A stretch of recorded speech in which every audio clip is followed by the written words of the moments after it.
design, and I hope that we get to see it in action soon. Now, another part of the competition is team spirit, right? So when we talked to you guys earlier, you guys were doing a cheer, and I was hoping one last time. Hang on a second, Ron, if we can bring us back here. If you can give one last cheer for your team, for our audience, okay, and just celebrate Robocall Team Columbia. Okay. Un, dos, tres. Un, dos, tres. Un, dos, tres. Great job. Thanks so much, guys, for coming on. Thanks to It's you. awesome to meet all of you. And we're going to go right back to the arena. I'm going to finish congratulating these guys, and we'll watch BRAC University and Gittam University as they compete. Thanks so much.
To the left of the red stone, we have an atlas. All right.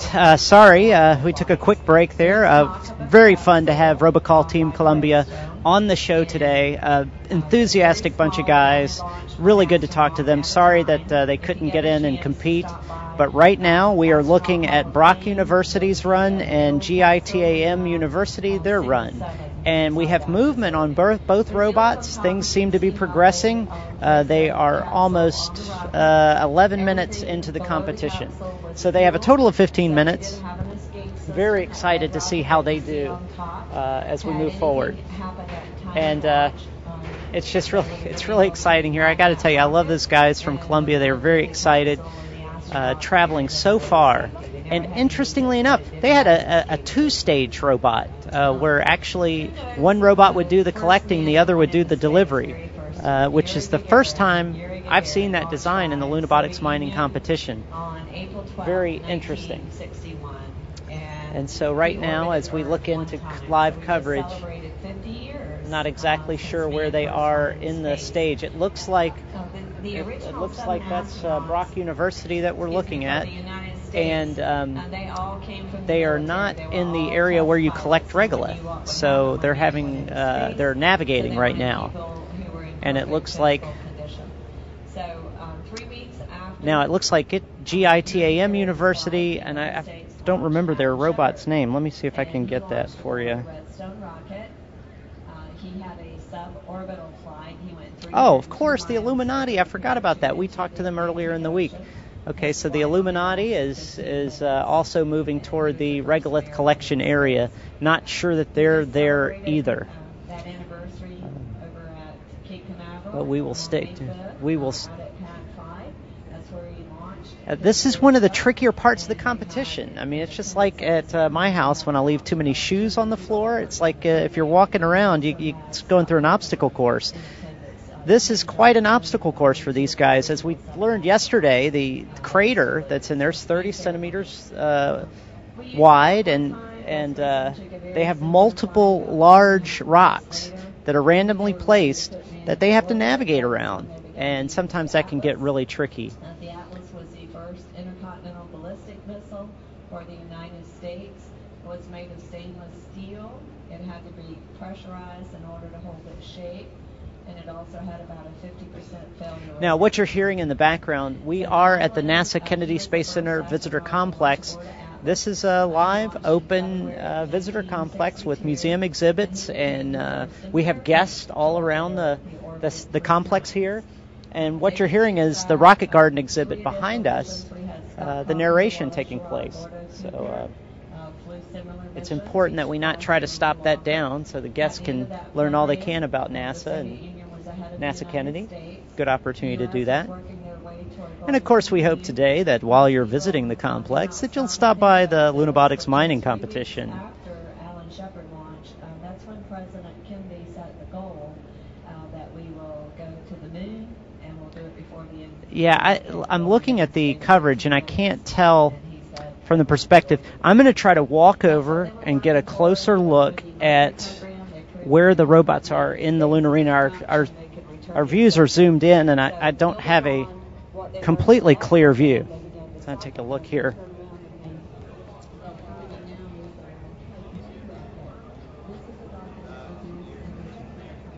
Yeah, it looks like they're at the complete north end of the pits.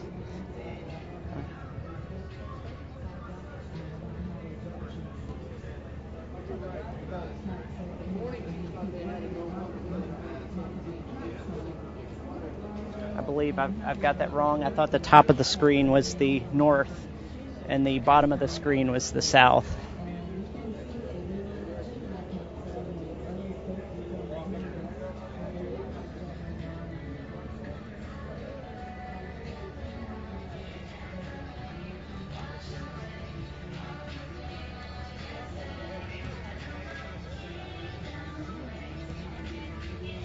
Okay, I'm over at the front of the Lunarena. And even though we had that slight delay with the last two competitors, West Virginia's here ready to go. I'm assuming then that that's Florida State on the other side, so they are really trying to move things along here this morning.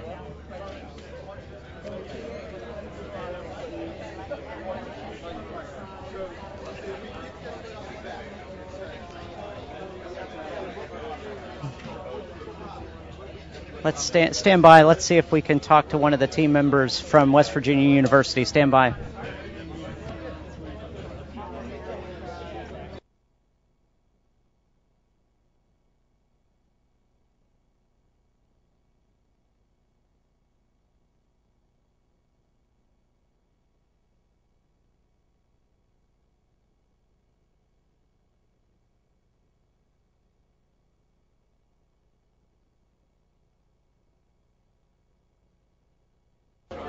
Okay, we're back with Jen from the West Virginia University team, and they're not yet ready to get checked out outside the Lunarena because the competition's going on, but they were delayed yesterday. Jen, what's going through your mind?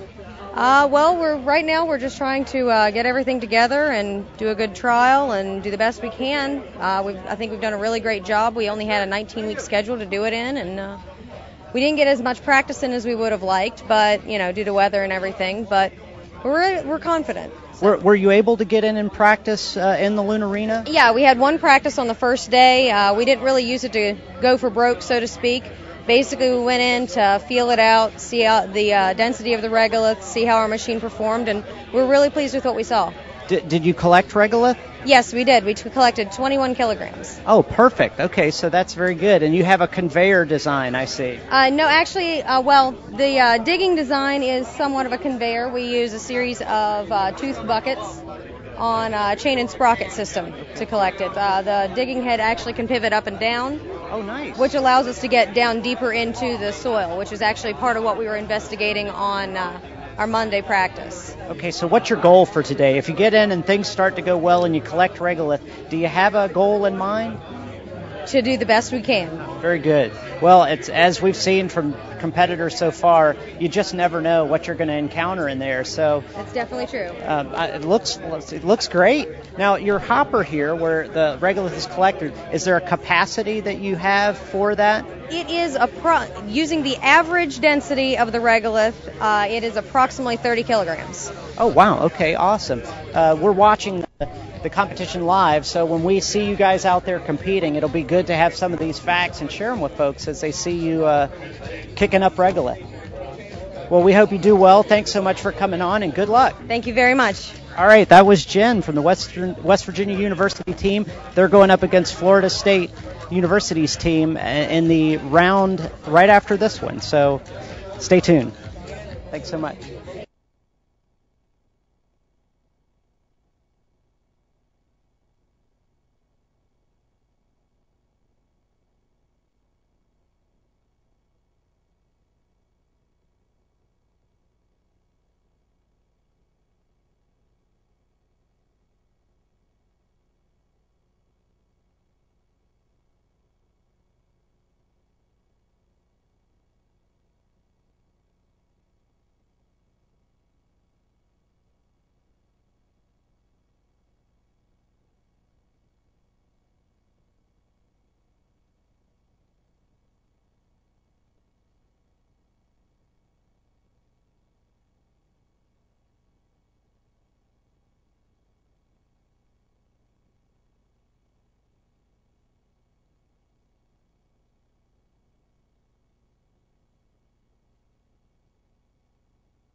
All right, you're looking live inside the Lunarena here at the Lunabotics 2011 competition. BRAC University is on the left of your screen and GITAM on the right.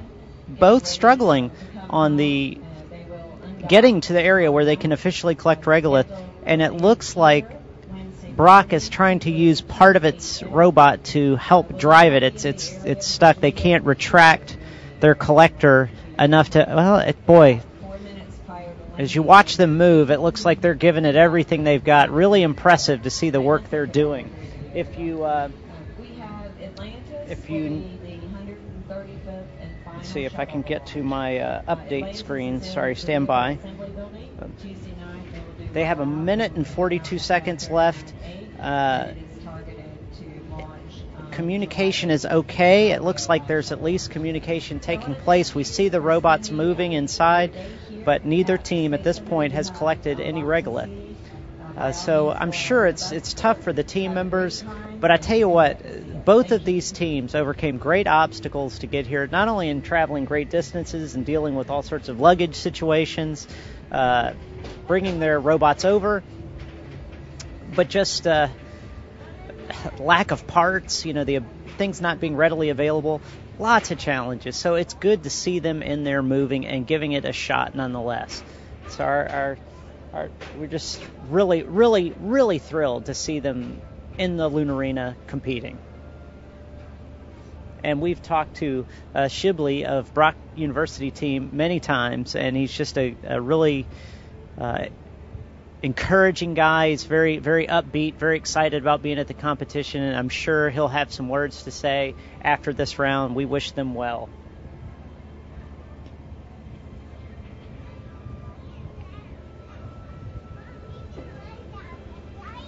And as this competition winds down, along with the endurance of my deodorant, it looks like there will be no regolith collected by either team. But you got to give them a shout out, because I tell you, they put in a lot of work. They overcame a lot of obstacles, and we are approaching 5 seconds. 3, 2, won, and that is it for BRAC University and GITAM, both unable to overcome the obstacles of the arena or dealing with some mechanics